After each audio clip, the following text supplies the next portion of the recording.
I mean, look at Bitcoin, right? It's like $1 trillion asset. It's been 15 years and the normies are still not on it. If we break SHA-256, airplanes fall off the sky before Bitcoin stops. That this industry is only going to grow more until most people can't buy on chain anymore. But we have a good decade between now and then. Now, so are you saying Tether's like pretty close to CBDC here in this scenario? I mean, it's one of those things. I mean, Bing bong. I am back with another edition of the State of Bitcoin podcast, where I've got the man, the myth, the legend, NVK in the house, founder of CoinKite, creator of Cold Card as well. But NVK, obviously you're very big into self-custody, but the big wave that's happened within this past year or so is BlackRock and all these traditional financial people coming into Bitcoin and trying to offer these ETF products. Do BlackRock and all of these big money managers coming into Bitcoin worry you in a sense? We've even had BlackRock make a video about potentially changing or trying to change the overall fixed supply of Bitcoin. So do these things, in a sense, worry you about the Bitcoin space going forward? Thanks for having me, Brandon. I'm not worried. Okay, great. Why? Explain to the audience why you aren't worried here about these traditional financial people. So here's the thing, right? Like, I mean, Bitcoin is working as designed, right? Many years ago, eons ago in Bitcoin, we would like dream about the day that our enemies would also buy Bitcoin, right? And now it's happening. So it's part of the deal. Here's the thing. Bitcoin is available to anyone, but Bitcoin is not for everyone, right? Especially the actual UTXOs on chain. There's, as I like to say, there is not enough sats for everybody. So, when you do the math and you put in like the throughput of the chain and everything else, it's just completely unrealistic that 8 billion people are going to just buy, Bitcoin on an exchange. Let's put it this way.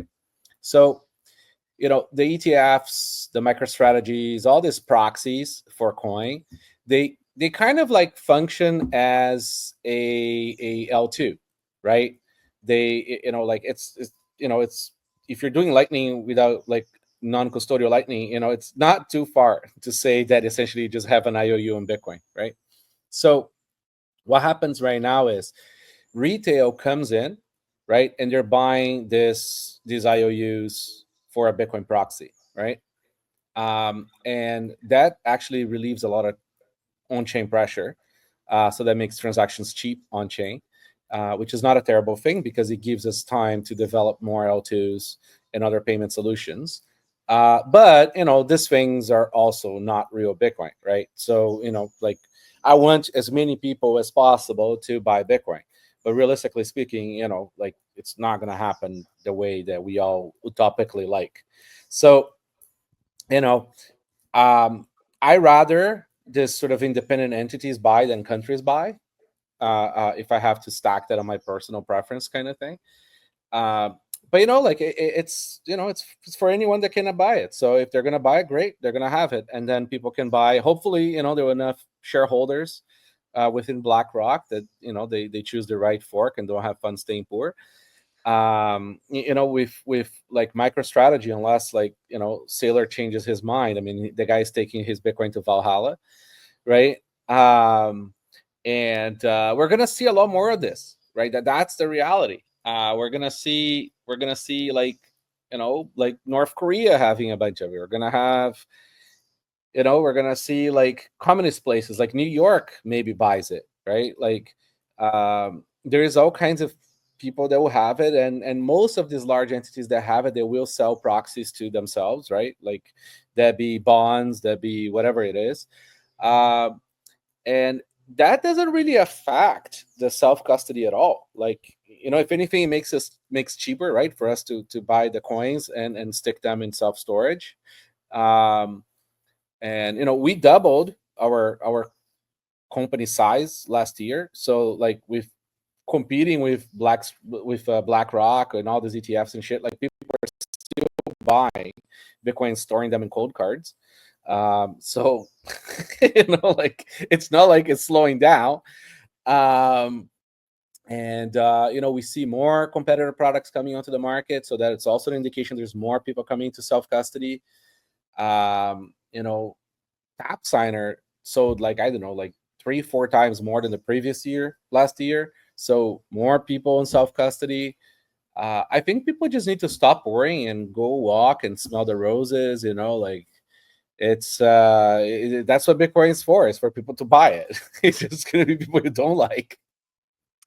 Yeah, I hear you with that, but you said something interesting there about, maybe L1, on the Bitcoin base layer. Not everybody's going to be able to have Bitcoin, and it's almost like Lightning is an IOU. Now, I want you to dive into that a little bit more because it sounds like, the peer-to-peer electronic cash might not be entirely feasible for the amount of scaling and to get 8 billion people on that. Is that Well, kind of what you see okay. here? So there is a spectrum, right? It's not black and white. There is many forms of Lightning as well. There is self-custodial Lightning and all the way to fully sort of custodial Lightning, right?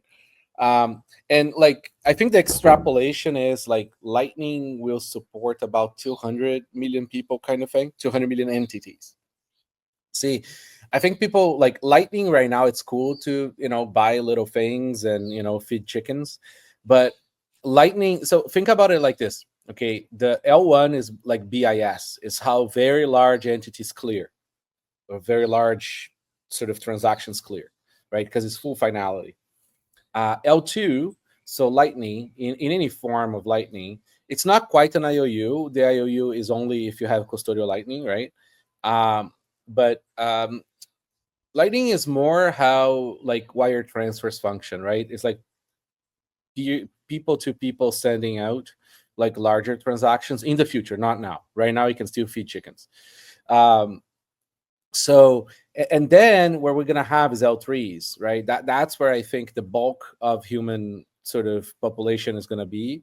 Like we're gonna have like 8 billion and non-human population too, so computer to computer. So and they're gonna be using things like eCash, right? Like where you can abstract one more layer up, right? And you can have sort of like free banking type of uh, uh, systems that enable all these people to have Lightning, like to have like subunits of Bitcoin, um, and they can use the Lightning channels on how this eCash mints, sort of like clear with each other. It's actually quite simple to think about it, right? Like, so you have the BIS thing, you have the wire thing, and then you have something like a credit card or a like club credit system, right? Like, um, and that's how you find the efficiencies you need in each level, right? Credit cards are amazing because they're so efficient because they're centralized, right? I mean, like Amex is fantastic. I mean, it just fucking works, right? As long as you're not debanked, it works. And the thing that most people don't have is money. So like like most people, like their challenge is saving because they just don't have, like, they spend more than they make, right? I mean, the debasement is part of it, but if you're realistically speaking, it's just they just don't have enough money to save. So if we can help them at least like not be censored when they save, sorry, not be censored when they spend, and maybe help them when they do save a little bit is in a non-debasable money, then you're a much better place. Okay, that's interesting. Now, before we kind of dive more into that, you also said something interesting where you would say your goal would be to more individuals obtain Bitcoin. Now, we had an announcement this past weekend about the strategic reserve here, where Trump is now implementing all of these shit coins and everything else. Obviously, the Bitcoin community, we would want it just to be Bitcoin and Bitcoin only. But do you think that this is a positive for Bitcoin going forward, negative? Just how do you view basically the US just getting a basket of crypto as opposed to just going full on a Bitcoin standard? I mean, it's kind of irrelevant to Bitcoin in mid long term. Like, I mean, Bitcoin doesn't give a shit. Bitcoin is not an American money. It's a completely independent money, so it doesn't really make any difference. It makes difference that the biggest money printer on the planet, would be buying it, so pump the bags now. But realistically speaking, what really happened was, you have the president of America, dumping on retail and then pumping, and then they're going to dump on retail again. They're printed shitcoins, right? Like it is like, I mean, I'm not surprised at all, but it is quite remarkable to live in a timeline where you see the overt scam happening, like, so on your face. Like, people really don't give a shit anymore, right? Like, when you're talking about, like, poop coin being part of the US Reserve, or it is absurd. I mean, it really is absurd. It's an affront to any sort of level of decency. But I mean, the sort of the republic, the empire does not give a shit, right? Like, I mean, those guys are gonna do what they're gonna do. The best place to buy Bitcoin in the United States and Canada is the Bitcoin Well. You could go to the bitcoinwell.com/green candle and sign up today, and they will give you wishing well tokens. They are one of the only exchanges in the United States that will give you free sats every time you buy Bitcoin. You have a chance to win 1 million sats every time you buy. You get wishing well tokens. You flip the coin down the wishing well, and you have the chance to win 1 million sats. You heard me here, folks. 1 million sats. And on top of that, they have the absolute best over-the-counter service where you can make purchases over $50,000, and they will walk you through the whole thing. They have the best rates in the United States and in Canada. And on top of that, they have the best white glove service where they will take you through those giant purchases just so you feel comfortable. You'll get it in cold storage, and it's strictly non-custodial. They are saying, we want you to experience the true power of Bitcoin and that self-custody. So go to the well, sign up, bitcoinwell.com/green candle today. Enough from me, back to the show. Yeah, there was actually like some insider trading go on. Somebody put like a a $200 million short or something like that onto ETH and Bitcoin. And I guess that if Bitcoin would have fell by like 2% or something like that, it would have crashed. But instead, they got a $200 million payout. So I mean, there's definitely some insider trading, and there's the pumping and dumping is definitely not being hidden anymore, which is kind of interesting. But I asked you that question because what you said about the layer threes and kind of the transacting is somewhat interesting because we have the largest money printer, obviously, and maybe with Trump and kind of the way policies are going, they might try to back the dollar or try to implement something with Bitcoin, kind of the layer one at the base layer, right? Maybe going on to a Bitcoin standard instead of a gold standard. Do you see that as a possibility? Or, are we just going to have to get away from these governments before we, get to a full-fledged, I guess, Bitcoin standard? We cannot do anything in that sense. Like, we are also irrelevant in that sense. You got to just let the market play out, right? It's like, just turn off the fucking TV, turn off the radio, buy the Bitcoin, and go milk some cows. Like, who cares? I mean, like, seriously, just exit from the insanity, including on the news and the rhetoric, because it makes no difference, right? It's equivalent of, like, say you went into a coma, okay, and Bitcoin was, I don't know, 10K, right? And then you wake up 5 years later, 6 years later, and Bitcoin is like 50 or 100, right? Like, did it make it? Did you do anything in the meanwhile that caused Bitcoin to do anything? Like, no, you probably have just lost Bitcoin by trading, by trying to be smart, or by spending it, right? So I think a much better sort of framework is just ignore everything that's happening, because you can't affect change in any of this stuff, right? And just sort of go live your life and stack sats and stay humble and stack sats, right? No, I mean I hear you, right? As Odell says, stay humble and stack sats, right? But you're looking into a lot of AI, or at least I've heard you on a few other podcasts about looking into the development of AI and kind of how that plays a role. You mentioned that Bitcoin can be the transactional layer from computer to computer, and it seems like these two industries, AI and Bitcoin, are basically growing faster than the internet was as far as adoption. So, how do you kind of see all this playing out, just initially, from some of the things that you're looking at, and what are some of the things about the AI space that are really intriguing to you? Yeah, so I AI has been happening in cycles since like the 50s, right? There's been hype cycles, and this whole machine learning space sort of like has been evolving, right? But after Google's deep learning algos, like there's been a lot of breakthroughs. I mean, it is remarkable what you get now. Like we got to a point where you have a system that is smart enough that is very useful and helpful.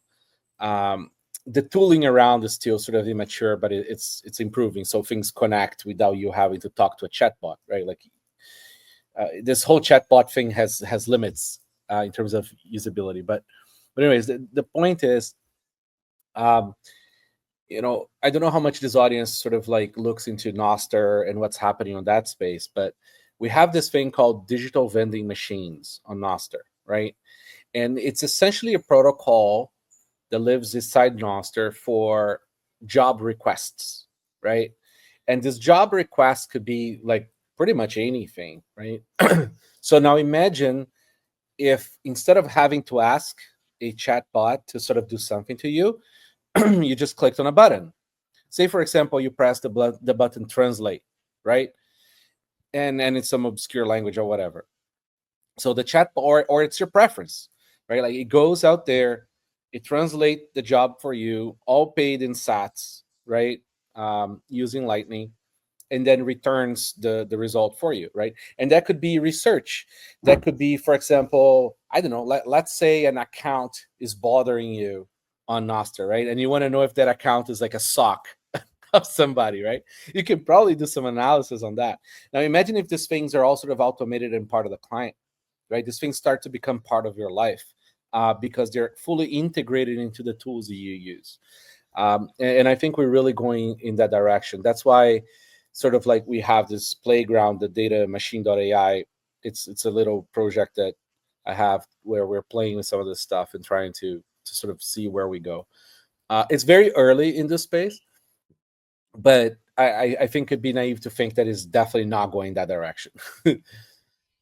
Yeah, and I mean, Nostr is very early. So for those who don't know, why don't you explain a little bit about just, a high level what Nostr is, and the importance you see of kind of decentralizing things like social media communication and things like that going forward. Yeah, so Nostr is it stands for notes and other things related. Relayed. Oh shit, I forgot now. Um, I think it's transmitted over relays or Transmitted something. over relays.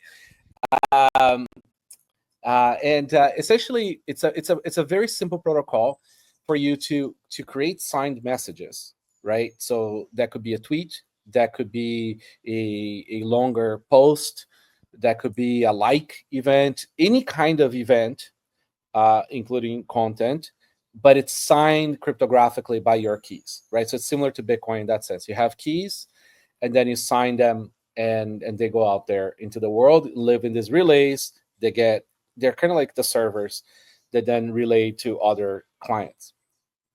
Um, and there's all sort of like a convoluted explanation to say that you can have a decentralized Twitter, you can have a decentralized Facebook, you can have a decentralized market, you can have a decentralized Instagram, where you own your content and you choose a distribution of your content.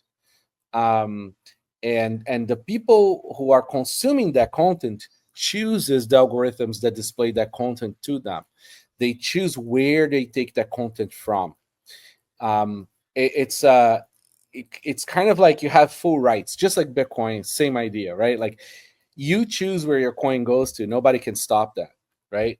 Uh, it's sort of like a flip on the world we live right now, which is fully permissioned. And if you haven't tried Nostr yet, um, just go on primal.net and create an account there and start posting. It's like you cannot tell the difference between Twitter or Primal in that sense, or Olas for your Instagram needs, or go play around it. It really is remarkable how good the system already is, and it's so early on it. Yeah, and it's interesting you say that, because I agree. It is really early on a lot of these things, but I think it's going to take something to kind of get the normie world over to it. Now, is that something that you think about at all, of like, what is it going to take to get, I guess, like, normies more involved into the decentralization of money, as well as, the communication and social media aspect? Or do you just kind of put your head down and just focus on building? I think like building the tech is more important than trying to sell the tech. If the tech is good enough, it sells itself. I mean, look at Bitcoin, right? It's like $1 trillion asset. It's been 15 years, and the normies are still not on it. So does it matter when the normies come? No, they're low value, right? They're just consumers. What we want on Nostr is content producers, right? And that's starting to come. It's just more tools need to be built. It takes time, right? Nostr is 3 years old. Um, so I am not very concerned, because it is like we're getting the waves of adoption, and it's happening, right? And because Nostr is open and is cross integrated on the whole protocol, supports all the things we need. You can have things that Twitter can't have. Like, for example, you can have zaps. So that means you can like give people small amounts of Bitcoin because you like their post, for example, right? And it's uncensorable money. So it's not like you have to, like KYC and give blood sample to Elon in order to get it, to get those 10, like those 50 cents sent to your bank account, right? And you can have markets right on posts, and it's sort of like the rabbit hole is deep.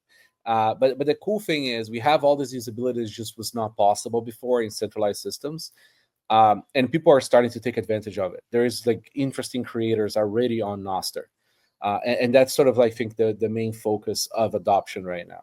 My favorite thing about Bitcoin is meeting Bitcoiners in person. That's why I'm so excited to tell you guys about what is going on June 14th down in beautiful Tampa Bay, Florida. That's the Sound Money Soiree paired with Bitcoin Day. They're bringing a full day of great talks with amazing speakers like your boy here.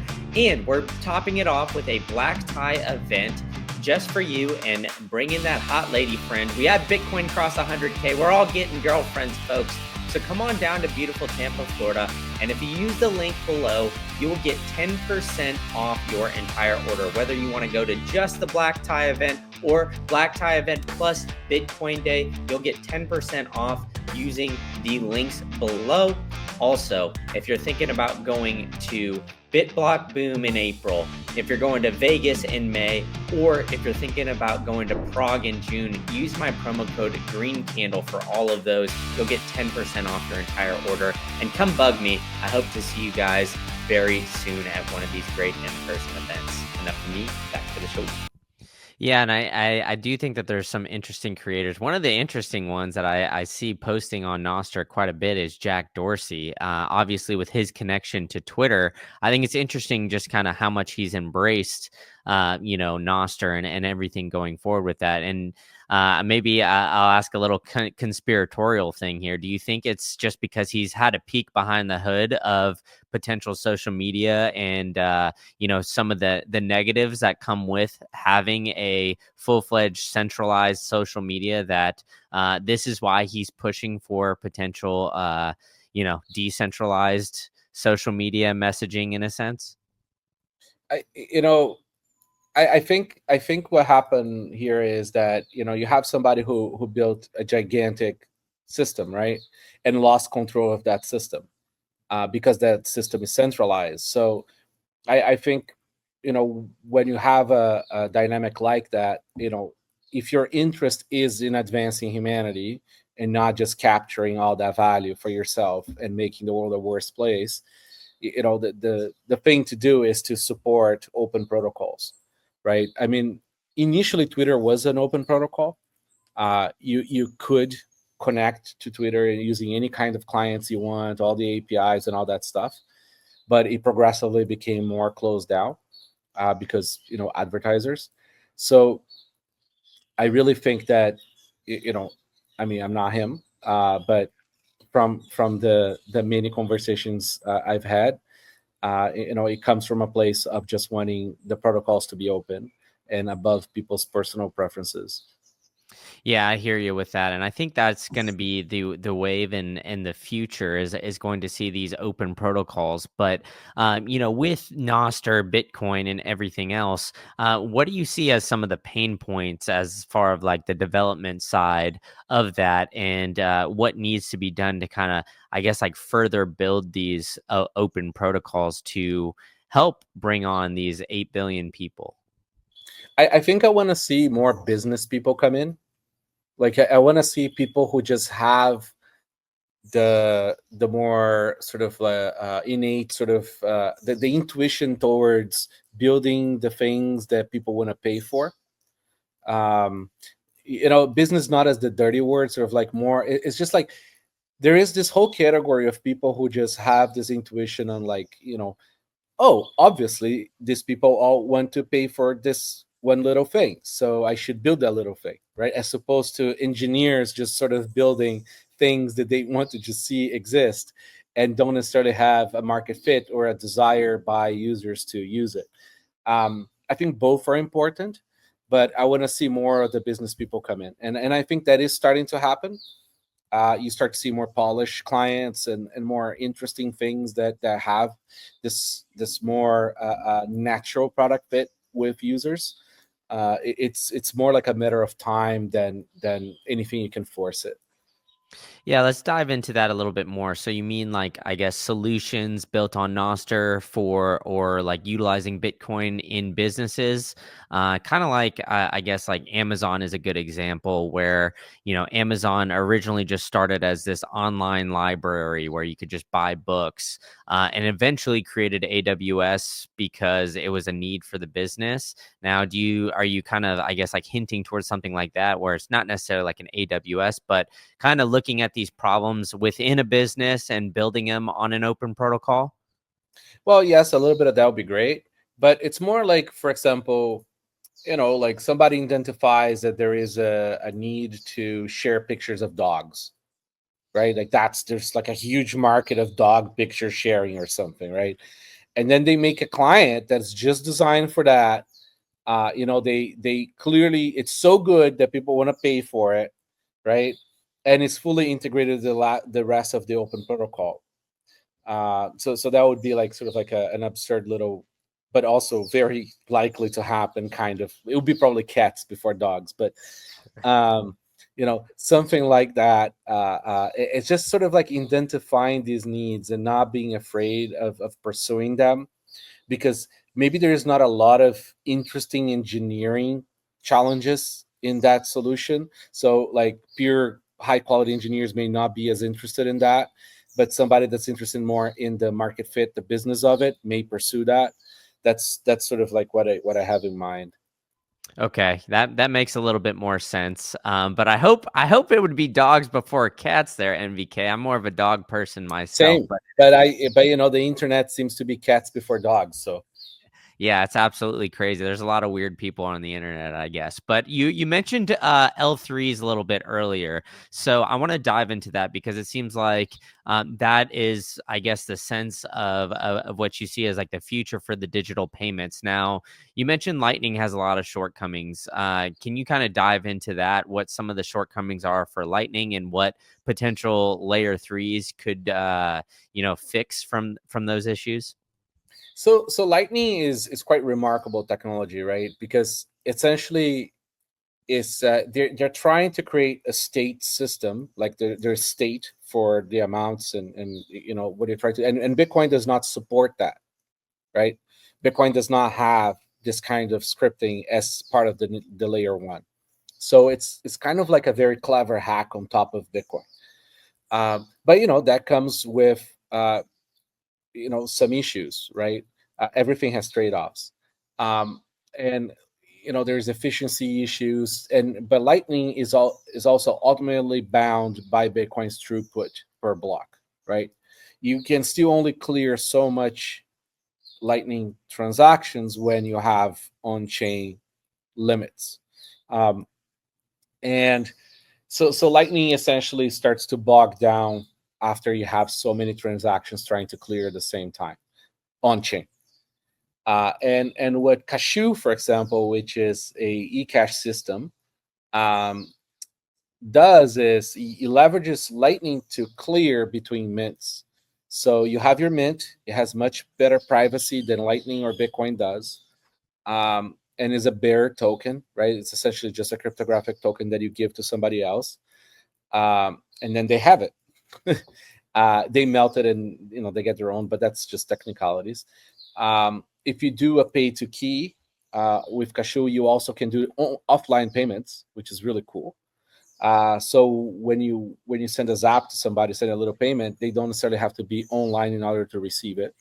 That's super interesting. And you can create credit. I mean, you can create tokens, right? You're just believing that the mint, there's ways of doing proofs and things, but to a certain extent, you're creating money. But the nice thing is the unit size, I mean, can be microscopic, right, of that payment. So, if you're paying for metered server processing for AI, or you're paying for these little things, you can do that extremely efficiently. You can also create apps that, when they boot up and the person create a new Nostr key, they immediately have a wallet. And that wallet lives in the Nostr universe. Like it doesn't it's not even in the person's phone. All they need is their key. OLAS works like that. So if you create a new a key through OLAS, it creates a wallet for you, so that you can start zapping people immediately without having to KYC, create an account, know what Bitcoin is, nothing. Like, it is absolutely remarkable that you can do that. So again, as you decrease the economic risk, right, size of economic throughput, you can increase these efficiencies and create these very cool systems. Now, do you think that that's going to be, I guess, the future? You're almost describing a system similar to what we have now, maybe more of a credit-based system. Well, the difference is it permission or not, right? Like right now, you have to go beg Visa, MasterCard, Amex to increase your limit, right? Even if you had the money, it's still bound by them, right? Like, and the fees that you have to pay, the merchants have to beg them. So if you're a gun store, if you're a pot store, if you're a mushroom store, whatever is the not allowed thing today, ivermectin store, whatever it is, the thing, you have to beg for permission. They're not going to give it to you, right? Like, think about the Operation Choke Point, right? Or if you're outside of North America, right, that you have no access to credit cards, like literally no access, like they don't exist. These systems allow anyone to start accepting payments, right? That's really, really cool. And they really are unstoppable. It's a bright future there.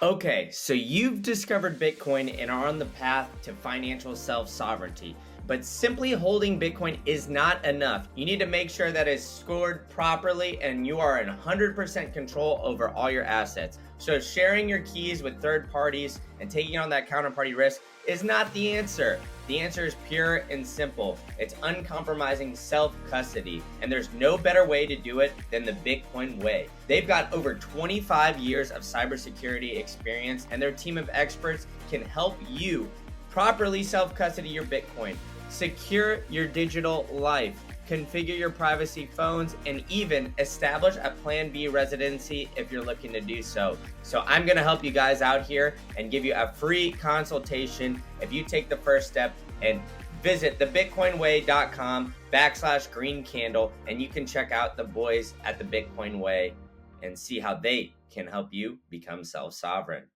Yeah, no, I definitely agree with you there, and it would be permissionless in a sense. But I'm just kind of curious about this because you said that you wouldn't need, you don't necessarily like need the money here, right? So would that, uh, our, I guess, would that almost stop what we kind of saw in like 2008, for example, right? Where, Well, you you know, need they the were just money. So okay, sorry. So you can't just create like out of thin air, and like people won't trust your mint, right? yeah. Like the difference is, like when the push comes to shove, when people use the mint and they try to to to swap mints, for example, right? Like the mints have to clear between each other, right? So it's a much faster forest fire here to see who survives and who doesn't, right? Like the problem is like with the current system is that, like, it's like socialized losses, right? So you have the bailouts in a sort of like in a freedom system here, there is no bailouts, right? And because the amounts are so little, you can combine what we call million mints, right? Like you can combine a 100th of a cent, from 1,000 different mints to make yourself $10, right? And if one or two or 10 mints fail, like it is not an issue, right? Like you are also de-risking by having more partners and having these things being extremely efficient. I think it's a much better place. Yeah, so it almost seems like you won't necessarily have people, I guess, getting to a place where they're like over leveraged in a sense, right? You have like people go into bankruptcy and everything like that. It would almost solve that problem. Am I understanding that correctly? I think that problem never goes away because monkeys are idiotic, right? Like we're all monkeys, and people are gonna ape into things, and they're gonna leverage, and they're gonna do stupid shit. And like, look at shitcoins, right? It's a casino, Mhm. um, and people create money out of thin air by creating a new coin, right? Like these things would never. If anything, they're gonna become a million times worse as we progress into this freedom scale, right? But the difference is, if they want to be retards, it is not my economic problem, right? Like Ah. I am not bailing out them with the debasement of my savings, right? I think that's a much like better place to be in. Okay, that makes sense. And yeah, I mean, it is. I don't think that the shitcoin casino is ever going to go away. I mean, we had Brian Armstrong saying there's literally a million different crypto tokens created every single day, and that Coinbase can't keep up to evaluate these. Obviously, if he would have just went Bitcoin only a long time ago, he wouldn't have this problem. But unfortunately, that's not where we're at today. But I'm curious how you see this playing out. Are you more of a, I guess, like a libertarian in a sense where you want to let the free and open market play itself out with all of these crypto tokens? Or do you think that there should be, I guess, stronger regulations to avoid a lot of these pump and dump schemes? I don't think regulation does anything. It just pushes to the edges. So like regulation is pointless. What we do need is just, you know it's like, just be free, do whatever you want, and just also free to call your scam, right? um but there is nothing holding back, right? Like there's nothing really you can do. People find a way of being idiotic because of greed, right? So teach your kids not to gamble. I mean, there really is nothing else you can do. And another thing too is exchanges are kind of irrelevant in the long term. Those things are all going to be just you know contracts on shitcoin chains, or like a lot of decentralized exchanging is just starting to become more norm. As you need less rails to the legacy financial systems, you're going to need less exchanges. um, Look at Tether, right? I mean, you can have your permissioned CBDC USD without a bank account. Now, so are you saying Tether's like pretty close to a CBDC here in this scenario? I mean, it's one of those things. I mean, it is the 16th largest purchasers of treasuries, right? So they're essentially reselling treasuries minus the interest. It's a wonderful business. I'm glad they're doing it. And, these people are pro freedom people, but reality is, like, if you're selling dollars, right, the U.S. government might have something to say. So they had to build the system to create the censorship that the backing treasury owner issuer requires. Otherwise, they're all going to jail, right? So um, let's see how this goes. I mean, props to them. Yeah, like I think it's like one of the most profitable businesses there is, but it is kind of something that worries me going forward. And obviously Bitcoin doesn't care, but in the short term, it could be something where it severely hinders Bitcoin, because it seems like a lot of the rails that people are buying utilize Tether. Now, do you see that as a potential, I guess, choke point initially, where cutting off Tether, or is that something that worries you here going forward? I have no worries. All right. Well, I love to hear that, because, yeah, I mean, with Bitcoin, I think the true decentralized nature should make people more I like you, mean, Envy. nowadays, the president can go on like on TV. The American president can go on TV and say something stupid, and then boom, the price drops. So, like, if your worry is on short-term Bitcoin price, you're gonna just like die of stress. Like, it's like it can go two ways every time that man shows up on TV, right? Like, it can go up or it can go down. So I don't think that's a way to live. It's like, it's a much better thing is to just, like, save, and organize yourself economically to be more like long-term oriented, hedge however you can some of the volatility, so you can, like, plan your business and do your stuff. But, like, you can't live based on the news and what the price is going to do tomorrow. Yeah, I hear you on that. Now, I want to dive into the way you see the future of cold storage. Now, do you see that almost being like essentially like never going away, but people utilizing cold storage more as like a savings account, or how do you see this kind of developing with transactionals or transaction when as more people get onto Bitcoin to So transact? so I think there's essentially, like, most people operate their lives into, like, savings they don't touch, savings they may touch, like a checking account for daily operations, right? And then they have like essentially like credit on a credit card, right? Like, Bitcoin is no different, right? Like, if you're living on the Bitcoin standard, you need like deep cold storage, right? So you put your cold card under a mountain somewhere, right? And that stuff you don't touch. It's for your grandchildren, right? And then you have like maybe some savings that's for like a rainy day kind of deal, so you don't have to go unearth a mountain to get to savings to fix your roof or whatever. Um, and then you have your operating cash, right? Your checking account for you to live every day and to maybe operate your business, right? Um, and then you have like a spending wallet on your phone that probably is Lightning, right? And you can have those first three in your cold card, right? So you can have your deep stuff, maybe it's multi-sigged, and then you have your savings, it's another cold card, and then you have your checking, yet another one, more accessible, right? And then you have your Lightning wallet. And there's plenty of people who do live like that every day. And I think that's only going to progress. More people are going to go towards that, just because you see the amount of home invasions, you see the amount of like people getting hacked. Like, you don't want a hardware wallet that touches the computer, right? That's connected to the USB.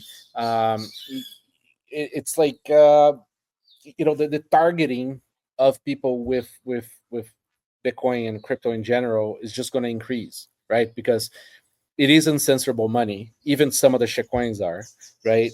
And you know, the bad guys rather have uncensorable money that they can take it from you and go spend elsewhere, than have USD, right? That it's a lot harder for them to laundry to get back to whatever they want to spend.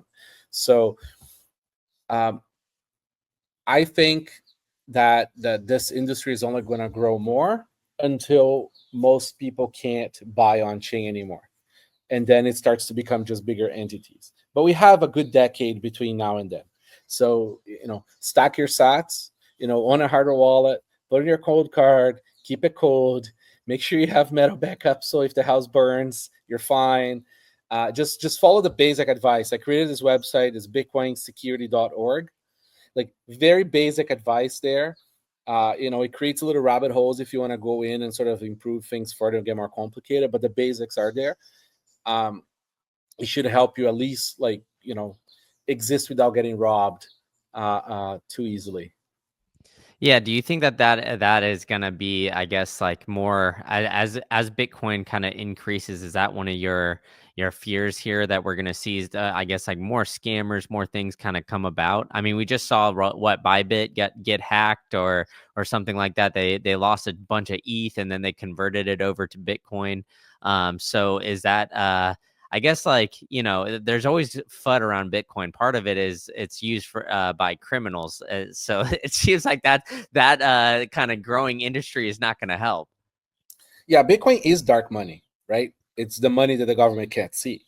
So, it's going to be used by good and bad people.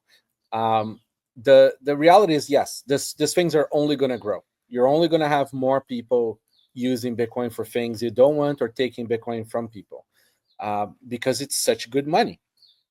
It's the perfect money. So, yes, it's going to grow, but the solutions are pretty good, and they're only going to get better too, right? I mean, it is remarkable that you can have a cold card. Is a $200 device, right?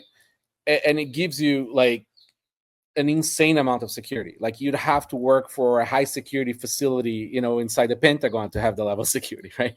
Like, you need trillions of dollars to have the security with fiat, where you have $200 and you get like similar security asymmetry with a little device, right? It's pretty cool that way. So everything that empowers the individual empowers the good individual and also the bad individual. So that's not going to change in that sense. I think we just need to educate more people so they're doing things in a way that they don't get robbed, and like, and just watch it from the bleachers. Let the circus play out, and see where we go. Now, with that, right, we've talked about in the Bitcoin space, they've been shouting from the rooftops the now they fight us stage. Is this, I guess something that you're kind of, I guess, foreseeing? I know you're saying stay off the news, but it seems like the government's trying to, in a sense, embrace crypto. I don't like using that word, but I've kind of had the theory that, at least in the United States, that they don't dislike Bitcoin. They just want to know what you're doing with it, which means they want to be able to track you, which means, the Lightning wallets like Wallet of Satoshi and all these others that we've seen that don't require KYC, they're banning them in the US. And I think, that they just want to know basically what you're doing with your money, which is, obviously the exact opposite of the ethos of Bitcoin.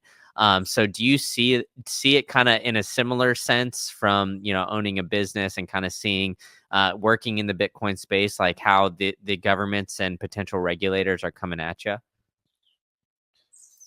Yeah, I mean, I I I think, like, the more you try to remove yourself from the system, right, the more the system tries to grab, like, it gets grabby, right?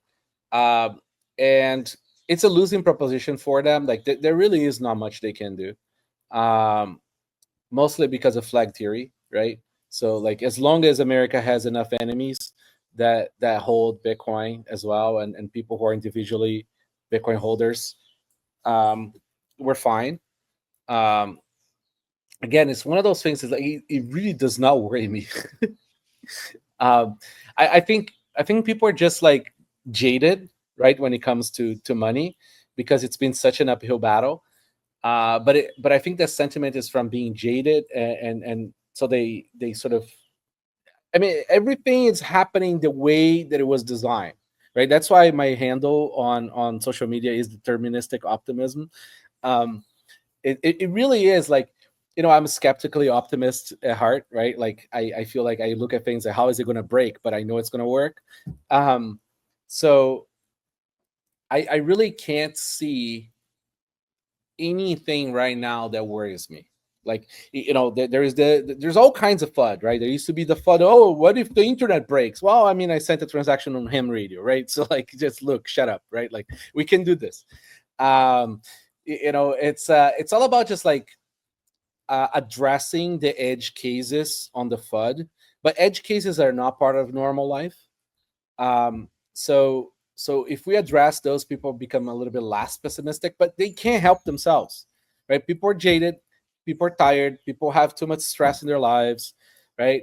And they're not going to be thinking about the edge cases in a way. It's like, oh no, but you could do that, right? Like, it's kind of like the quantum computer FUD, right? Like, if we break SHA-256, airplanes fall off the sky before Bitcoin stops, Yeah. right? So like, is it a concern? Not really. No, not in the near term. And we can change the algo, right? So all these things are addressable because this is man invented technology. And I always bet on humans overcoming adversity through engineering. Then I bet on the doomerism of gold bugs, right? Gold bugs is always, oh my God, the world's gonna end. I need gold. No, you don't need gold, you need lead, right? Because you're going to need to shoot people. So gold is actually second to bullets. And so I rather sort of like bet on a system that thinks like that essentially accounts for human ingenuity, like Bitcoin is, and sort of live my life that way. No, I hear you with that, and I think that's interesting, and I like the way you're lining this out because I've had a couple conversations. I believe it was with Safedine and American Hodl, and they both kind of said similar things. Where, in order for us to get to a Bitcoin standard, they don't think that the current system has to break. It's just going to be kind of like, as Parker Lewis describes it, a gradually then suddenly, where more and more people are going to develop and live on a Bitcoin standard until eventually everybody's doing it, right? And it's just going to be that transition. Like when we had the internet and that technology was embraced, it didn't require everybody to full-fledged, fall off the face of the earth and everything to crash. Same thing with the automobile, right? Like everybody didn't go crash and burn when the car was invented. Opposed to, Electricity. I mean, yeah, the FUD on electricity was huge. Oh yeah, my God, you're gonna die. Look, if you just touch it, you die. Yeah, don't touch. y- yeah. So Like, I mean, boom. why do you think that there's always this fear of change then? Well, because like, like, we're monkeys, right? And it's very easy to forget that, right? Like, when you lived in nature and you had a very simple existence, um, you had an environment. You're highly integrated into that environment. You're highly dependent on that environment. So like, if that deer didn't pass that path, you starve. Like, like when you had like a weather event that was a little bit off, like you get drowned, right? Like, it was very complicated. People would pray to the sun so that it shows up the next day, right? It's, and if you live in a winter city, it disappears, right? Like, I mean, if you live north enough, it disappears for a few months. So like, you really have to pray to show up again. So essentially, we ascribe fear or other sort of forces to the things we can't sort of assimilate internally. Um, and I think, like, I don't know, maybe start praying for SHA-256 not to be broken, if that gives you comfort. But you can't develop technology sort of like being like that. Yeah, so I mean, obviously you got the outlook for it with the optimism of everything going forward. So developing the technology and everything here, seems to be I guess at the forefront with the layer threes and everything else. So what makes you the most optimistic about the Bitcoin future and what you're seeing? Maybe some project or something that you see that excites you here in the next, let's call it 4 years. I mean, there's just so much being developed right now. um there's a lot of work being done on self custody. There's a lot of work being done on sort of like new mini script and top script setups to improve and create more safety around self custody. That's really cool. Who knows? Maybe we get covenants on Bitcoin, and then we can have on chain vaults. There's all the Nostr work that enables so much freedom and better sort of life for people too, because you're not dependent on some algo that tries to sell you crap. So the AI field is really sort of advancing fast. We're getting a lot of great models, and it's all open source. Um, it's all pretty bright. I mean, really, it's if you turn off the TV, it's there's a lot of stuff going on, and you stop worrying about the stuff. Yeah, and I think this conversation is going to give a lot of people some great optimism. So NVK, why don't you tell people where they could find out more about you and more about CoinKite and where they could get a cold card? Yeah, so you can find me on primo.net/NVK or on Twitter @NVK. You can find Cold Card on CoinKite.com. You can find BlockLock and all the other stuff we make there.